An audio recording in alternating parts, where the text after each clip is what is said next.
Hello বন্ধুরা, Priyanka's kitchen and ব্লগে তোমাদের স্বাগত জানাই।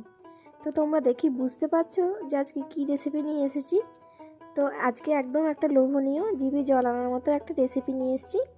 আজকে হচ্ছে চিকেন পিৎজা রেসিপিটা তোমাদের সাথে শেয়ার করব। তো একদম ঘরোয়া পদ্ধতিতে শেয়ার করব আর একদম সিম্পলভাবে, যাতে তোমরা খুব সহজে বানিয়ে খেতে পারো। তাহলে চলো দেখে নেওয়া যাক। প্রথমে দিয়ে দিচ্ছি আদা রসুন লঙ্কার পেস্ট, লবণ, কাশ্মীরি লঙ্কার গুঁড়ো, হলুদ আর জিরের গুঁড়ো, ধনের গুঁড়ো আমি একসঙ্গে বেটে রাখি, ওইটাই মানে গুঁড়ো করে রাখি, ওটা দিয়ে দিয়েছি। তারপর দিয়েছি একটু অরিগ্যানো, চিলি ফ্লেক্স আর টক দই। তো খুব ভালো করে দিয়ে মিশ্রণটি খুব ভালো করে মাখিয়ে রেখে দেবো কিছুক্ষণের জন্য। এদিকে দেখো আমি একটা বাটিতে অল্প একটু গরম জল, চিনি নিয়ে তার উপরে 2 চামচের মতো ইস্ট দিয়ে দিয়েছি। তো এই ইস্টটা দিয়ে কিছুক্ষণ রেখে দেবো। কিছুক্ষণ পরেই আমরা এই ময়দার মধ্যে মেখে নেব। তো এইদিকে দেখো আমি ময়দাটার মধ্যেই ওই ইস্টটা দিয়ে দিয়েছি। তো ইস্টের দেওয়াটা দেখাতে পারিনি, ভিডিওটা কেটে গেছে। তো ইস্ট দিয়ে খুব ভালো করে মাখিয়ে নিয়ে অল্প একটু ওপর থেকে তেল দিয়ে রেখে দেবো মিনিমাম 3 থেকে 4 ঘন্টার জন্য।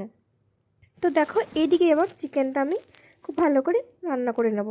অল্প একটু তেল দিয়ে চিকেনটা শুধু আমরা ফ্রাই করে নেব, যতক্ষণ না এই চিকেনটা শুকনো শুকনো ভাব হয়ে আসে।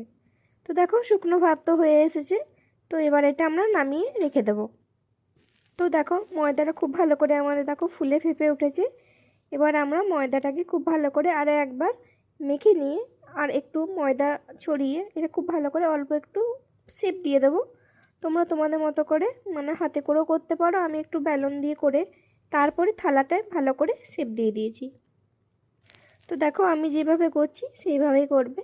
তো থালার চারপাশে ছড়িয়ে দিয়ে সাইডগুলো অল্প অল্প করে একটু মুড়ে দিচ্ছি, যাতে একদম লাগে রেস্টুরেন্টের মতো, যেমন আমরা ডমিনোস পিৎজাতে খেয়ে থাকি, একদম সেই রকমই লাগবে। তো তোমরা অবশ্যই একবার এটা ট্রাই করে দেখো, খুবই ভালো লাগবে। তো দেখো এবার ওই ময়দাটার মধ্যেই ভালো করে কাঁটা চামচ দিয়ে ফুটো করে নিয়েছি, যাতে এটা ফুলে ফেঁপে না যায় সেজন্য। এরপর দেখো আমি এর মধ্যে পিৎজা সস দিয়ে দিয়েছি। তো পিৎজা সসটা খুব ঝাল হয়, তো যেহেতু বাচ্চারা খাবে সেই জন্য আমি একটু কম দিয়েছি। তার উপরে টমেটো কেচাপ দিয়ে দিয়েছি। এবার ডেকোরেশনে পালা। তো তোমরা তোমাদের পছন্দ মতো যেটা খুশি দিতে পারো। আমি ক্যাপসিকাম, পেঁয়াজ আর চিকেন দিয়েছি, মানে যে চিকেনটা ভেজে রেখেছিলাম সেটাই। তোমরা যারা চিকেন খাও না, পনিরও দিতে পারো বা সয়াও দিতে পারো, সয়াবিনটাকেও এইভাবেই তোমরা করে নিতে পারো, খুব ভালো লাগবে। তাছাড়া মাশরুম দিয়েও করতে পারো। তো আজকে আমি চিকেনটা করেছি। আর দেখো ওপর থেকে আমি এখানে আমুলের